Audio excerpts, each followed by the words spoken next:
Hello, hello, hello! Kamusta po kayong lahat? Sana ay okay lang kayo. Ayan, baka hindi ka pa naka-subscribe po sa ating channel. Please do me a favor. Please subscribe and click our tiny notification bell so that you'll be updated every time we have a new upload videos. And disclaimer din, ang video ito ay para lamang po sa may bukas ang kaisipan at may malawak na pang-unawa.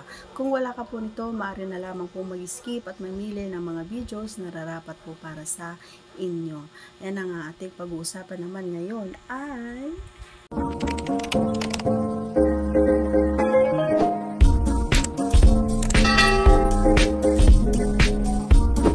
katanungan ng ating sasagutin. Sabi niya, Idol, meron din bang nagsisend sa'yo ng mga ganito? Halimbawa, yung mga pinapanood natin, may nagsisend ba daw sa akin? Or yung sinesend din ba yung itsura ng kanilang mga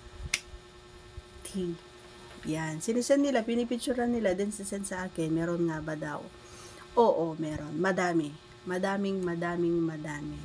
Pero, ito lang masasabi ko no mga idol, hindi ako natutuwa, kasi alam nyo, nagbo-vlog ako, open-minded vlogger ako, hindi ibig sabihin na ang mga open-minded vlogger, mga idol, ay ganun na kaliit yung tingin ninyo. So, sana, kami ay or ako ay nagbibigay lamang ng mga tips or tinutulungan ko lamang kayo kung ano yung mga dapat yung gawin based on my experience. Hindi lang naman gawa-gawa kumbaga yung mga chinichismis ko sa inyo or yung mga sinasabi ko sa inyo. Mostly sa mga videos ko ay experience natin yun. And hindi ako natutuwa kapag may nagsisend nun. Pero hindi ko kayo masisisi kasi nga minsan ang isip kasi ng mga tao kapag open-minded vlogger katulad ko, ang isip nila ay malili na, 'di ba? Malalan na yung gustong laging may nakikitang tea, ayan. So hindi totoo 'yon.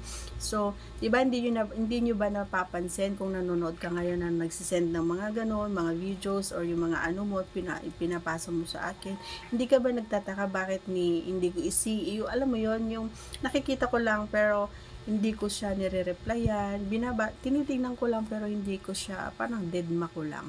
Hindi, kapag nakikita ko yung mga ganong, kahit iba-ibang klase, never ako nakaramdam ng kahit ano. Kasi, parang alam mo yon, parang nanliliit. Ang liit ng tingin niya sa akin. Parang ganon-ganon na lang yung tingin niya sa akin. Pero, dapat nga nagpapasalamat pa kayo eh. Pero hindi ko kayo inuobliga, mga idol, no, na magpasalamat sa akin. Kasi, ako yung may gusto nito, 'di ba, na mag-vlog. Pero sana baguhin natin yung sistema ng ating pag-iisip na kapag open-minded vlogger ay hindi nyo dapat minamaliit kasi nga nagvo-vlog lang din naman kami.